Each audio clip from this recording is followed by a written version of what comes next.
So I'm at McDonald's again. This isn't my last video.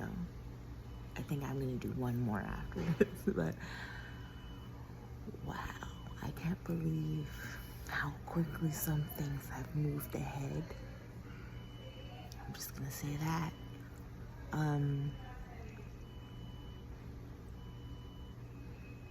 Proud of you all following me this far, and just hope you're on the right side of things, because there are some people who thought nothing would ever change about this world and what's going on in it, but quite the contrary. The Trump administration sweeping in, nothing will ever be the same. So I'm looking forward to some of it. Like,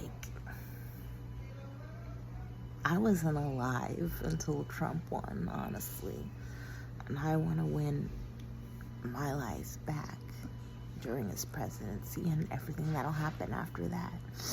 You know, it's the running joke that they think, oh, well, once he's out of office, things will go back to normal. No, never. I'll be sure. Look, I'm a voter. I voted for Trump, okay? And I'll make sure that anything that happens after Trump will only support Trump, period. Once there's a majority of Republicans in the Senate, there will always be a majority of Republicans in the Senate. There's no going back, period. So, yeah. Back to the focus of this channel, right? My transition.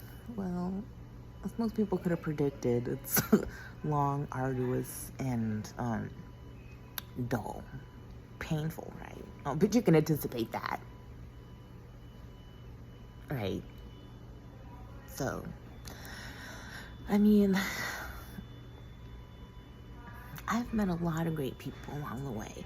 I used to just be bummed about COVID or going to a shelter or like not having a lot of money or, you know, temporary sort of volunteer scenarios or, you know, not successfully completing college and all this type of stuff. But now I can see, like, it's not necessarily about the paper trail, you know, like how good you look, like, at your day job, you know, but more so like the people, you know, involved in it along the way, like how you treated them, you know, how much you respected yourself, you know, how much you give back to the world, you know. I mean, I'm past college age. I'm not new to this, but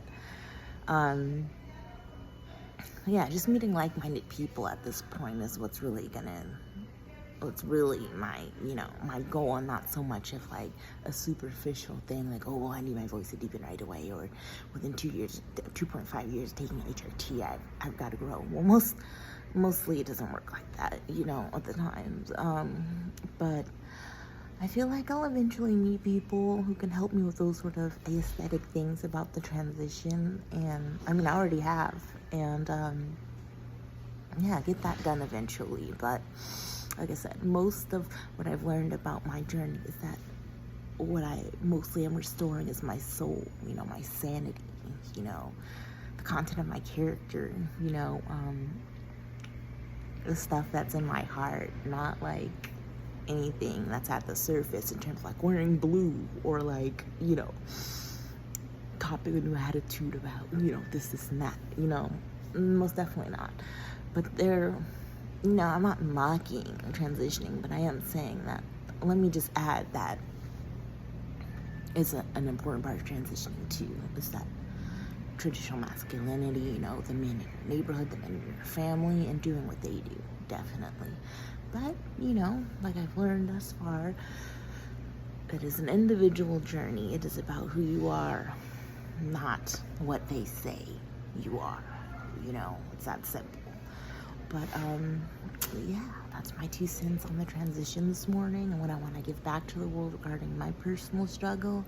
And just remember to be on your best behavior during the Trump administration, because things are not the same, nor will they ever be. That's all you have to do. As long as you feel like you have a family and you belong here, you shouldn't be asked to leave. So, good luck with all of